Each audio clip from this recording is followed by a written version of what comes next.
Welcome to Samba Samba. Enjoy the video. In this video, I will explain how to refund Robux. First, it's crucial to understand that Roblox generally has a strict no-refund policy for Robux purchases. However, there are specific, limited circumstances where a refund might be considered, primarily involving unauthorized transactions or technical issues.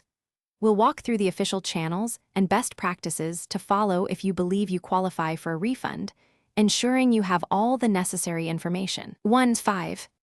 Roblox's policy states that all Robux purchases are final. However, exceptions are made for unauthorized transactions, such as when someone uses your account without permission.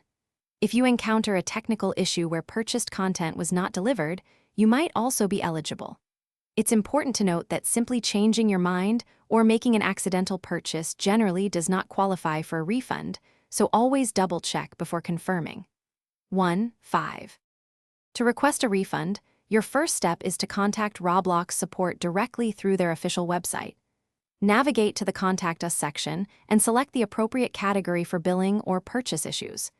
Be prepared to provide comprehensive details about the transaction, including the date, amount, and reason for your request. Attaching any supporting evidence, like screenshots of the issue or transaction ID, can significantly help their investigation process. 1.3.4. Remember, a refund is not guaranteed, and each request is evaluated individually by Roblox support.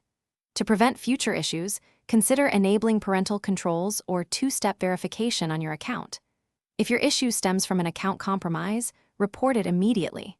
For unauthorized purchases made through third-party payment providers, contacting them directly might be necessary, as Roblox cannot always process those refunds. 4.8. Thanks for watching. Consider subscribing if we helped you.